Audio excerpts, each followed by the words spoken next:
Ils sont 8 combattants, dont 5 physiquement présents, du Front de libération de l'Azawad, qui se rendent avec armes et bagages aux autorités militaires de la 5e région. Ils étaient équipés d'un véhicule avec un 12-7, un PKM, 5 PM et plusieurs munitions. Ces désormais ex-combattants entendent s'insérer dans le processus de paix et de développement du pays. Nous sommes retournés à la République pour notre dignité, la dignité de notre cher pays et celle de nos familles.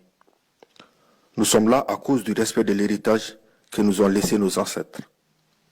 Et nous sommes revenus en toute sincérité, parce que nous sommes conscients que le désordre ne construit pas les nations. Nous sommes très fiers de notre République et de nos autorités actuelles. Nous saluons le commandant militaire qui nous a reçus et nous saluons tous ces éléments. Mon message à ceux qui restent en dehors des rangs de la République est le suivant.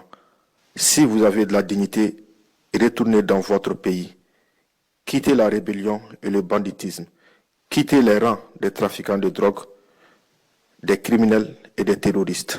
Et retournez dans votre pays pour vivre dans la liberté et dans la dignité. Au cours de ces différentes patrouilles dans le cadre de la sécurisation du secteur 3 de l'opération Maliko, un jeune de 18 ans a été arrêté en possession d'un talkie-walkie qui lui servait à donner des informations aux groupes armés terroristes sur les mouvements de l'armée. Après plusieurs jours de détention, il a été libéré et remis à ses parents. Il s'engage à s'éloigner des groupes armés terroristes. J'ai été arrêté dans un petit village appelé Marache dans la zone de l'Éré. Depuis que les femmes m'ont arrêté en possession d'un talki, je suis bien traité ici et rien de mal ne m'est arrivé.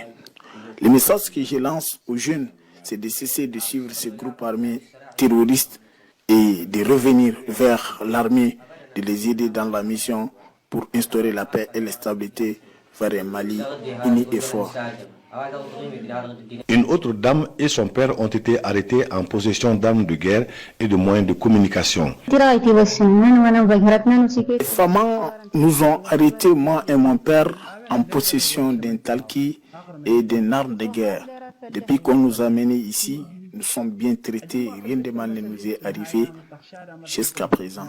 Le message que j'ai à lancer aux gens qui sont dans la même situation que nous, c'est de revenir vers nos autorités, de les aider pour que la paix et la stabilité puissent régner.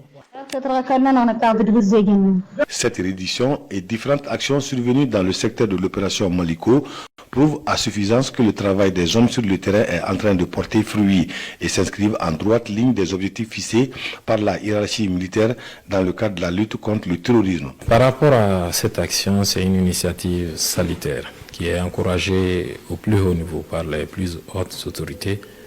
Et c'est aussi le résultat des efforts déployés par les autorités politiques et militaires, ce qui nous a amené à ce résultat aujourd'hui. Donc nous pouvons nous féliciter des efforts déployés, des instructions transcrites en ordre par l'état-major général au théâtre et puis depuis le théâtre jusqu'au niveau des secteurs. Ces actions sont une invite aux autres combattants qui désirent rejoindre la République.